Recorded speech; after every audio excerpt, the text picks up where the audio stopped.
Quand la tentation devient trop forte. Lorsque Juliette Binoche croise la route de Benoît Magimel, qui fête son 49e anniversaire ce jeudi 11 mai, la magie ne tarde pas à opérer. Leur rencontre a lieu sur le tournage du film Les Enfants du siècle, réalisé par Diane Curis, en 1999. La tension amoureuse, perceptible entre ceux qui l'incarnent à l'écran, va vite dépasser le stade du jeu. Sur le tournage comme en dehors, leur corps semble s'attirer comme deux aimants. Je ne te laisserai pas gâcher ta vie avec une femme qui a 10 ans de plus que toi et un mari quelque part en province, prévient l'un des personnages, à l'adresse d'Alfred de Musset, campé par Benoît Magimel. Ironie du sort, à l'image de la George Sand qu'elle interprète, Juliette Binoche a elle aussi 10 ans de plus que son partenaire dans la vraie vie. Elle a en effet 35 ans, lui seulement 25. Qu'importe, l'amour l'emporte sur la raison. Juliette Binoche, qui a connu plusieurs hommes avant Benoît Magimel, ne s'attendait sans doute pas à vivre une nouvelle passion. Benoît Magimel encore moins. Comme il l'explique sur le plateau de l'émission On n'est pas couché, au moment de la promotion du film, l'acteur s'était jusqu'ici fixé une règle d'or sur ses tournages, celle de ne pas mélanger fiction et réalité. Si est-il un point d'honneur. Je me disais de ne jamais mélanger les deux. Je disais, on attend que le film se termine, on verra ce qui se passe.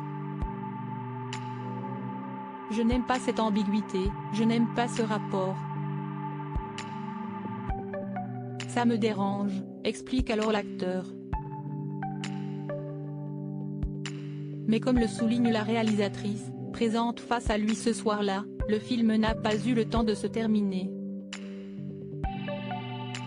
Supérieur à Juliette Binoche, de Benoît Magimel à Léos Carax, qui sont les hommes à avoir marqué sa vie?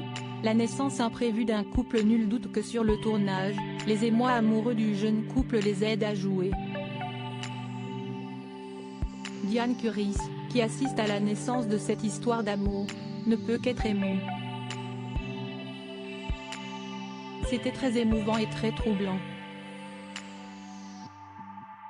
Pour un metteur en scène, de regarder sous ses yeux naître une histoire, si est incroyable, reconnaît la réalisatrice des Enfants du siècle dans On n'est pas couché, précisant que si est la première fois de sa carrière qu'elle assiste à une telle alchimie entre deux comédiens.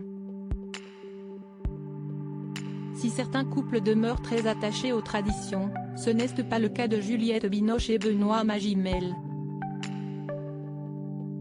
Pour eux, pas de mariage à l'horizon. Mais une famille, présente sur les plateaux de télévision pour défendre le film de Diane Curis, Juliette Binoche, radieuse, arbore fièrement un ventre arrondi. Elle attend en effet un enfant de Benoît Magimel. Des parents discrets mais présents le 16 décembre 1999, naît une petite fille, que ses parents prénomment Anna.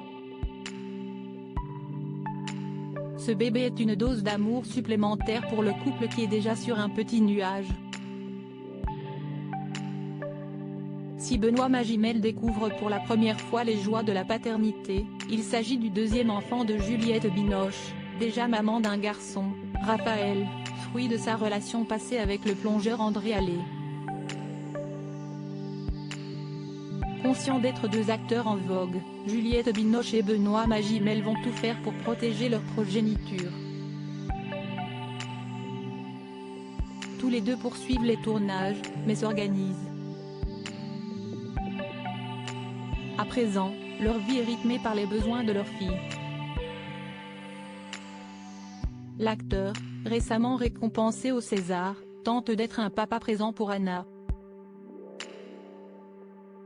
j'ai évité les nounous, j'ai essayé d'être dans la normalité, se souvient-il, dans les pages de Paris Match, en mars 2023. D'autant plus, qu'à cette époque, il est un peu moins dans la lumière que sa compagne, c'était plus simple pour moi.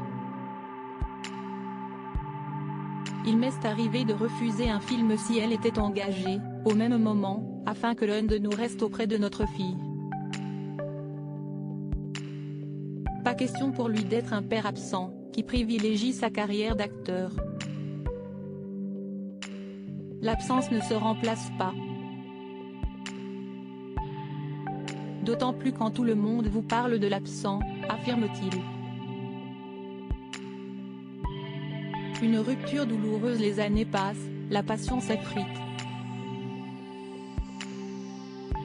En 2003, alors que leur fille n'a que 4 ans, le couple se sépare.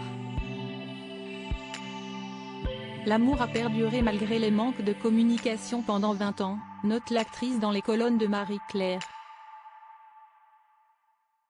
Cette rupture a l'effet d'un coup de massue pour Benoît Magimel qui va vivre une descente aux enfers, alternant problèmes de drogue et déboires judiciaires.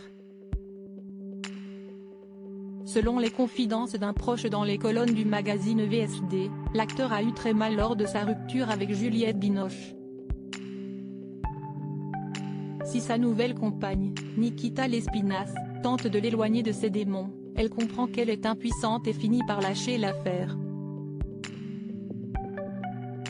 Un nouvel échec sentimental, qui renvoie le comédien à son propre vécu.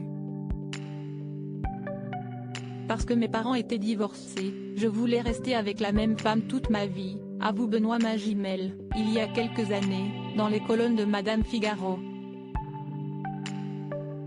Mais lui non plus n'a pas été l'homme d'une seule femme.